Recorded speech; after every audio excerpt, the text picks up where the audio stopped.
By the cooling job market, the Chancellor wants to make sure more like 19-year-old apprentice Ethan have a trainee scheme or a job placement to pick them up.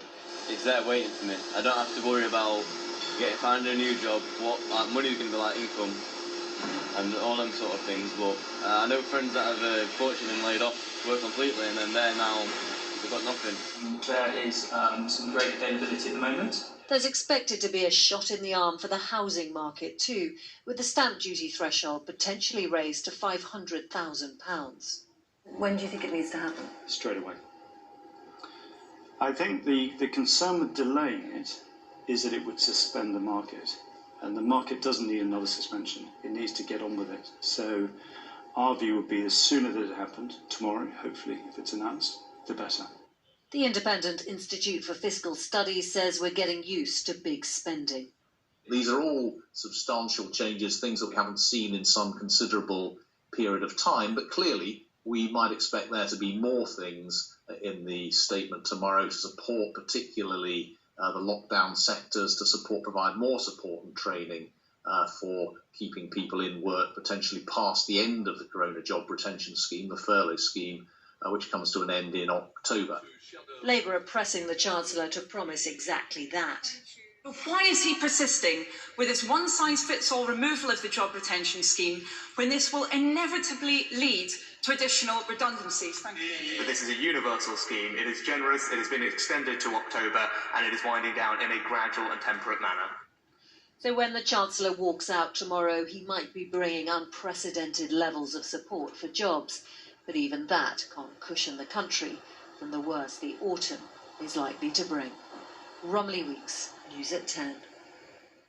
And Robert joins me now. Robert, important day from Rishi Sunak's point of view tomorrow. What's your assessment of what we're expecting to hear tomorrow?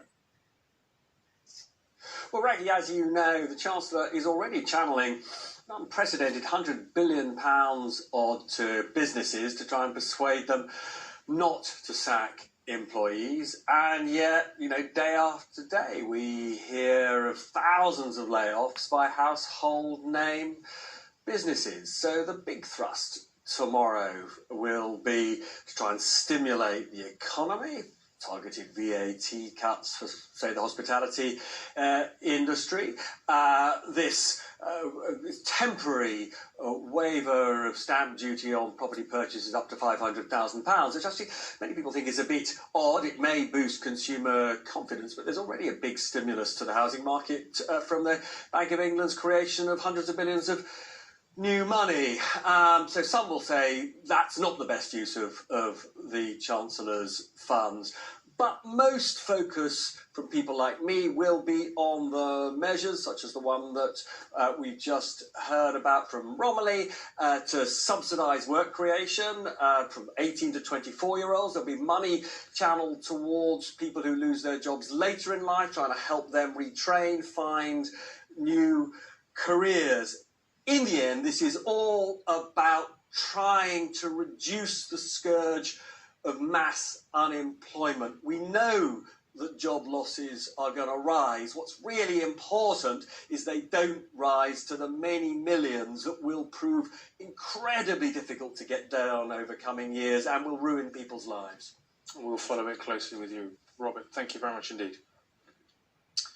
Now, words can come back to haunt you, especially if you're a politician, and Boris Johnson has learnt that over the past 24 hours. Thousands of people who work in care are, their leaders say today, due an apology from the Prime Minister. They are furious that yesterday Mr. Johnson said too many care homes hadn't really followed coronavirus procedures. Downing Street refused any apology, saying the Prime Minister had meant that no one knew at the start what the correct procedures were. Labour said he was the one who had got it wrong.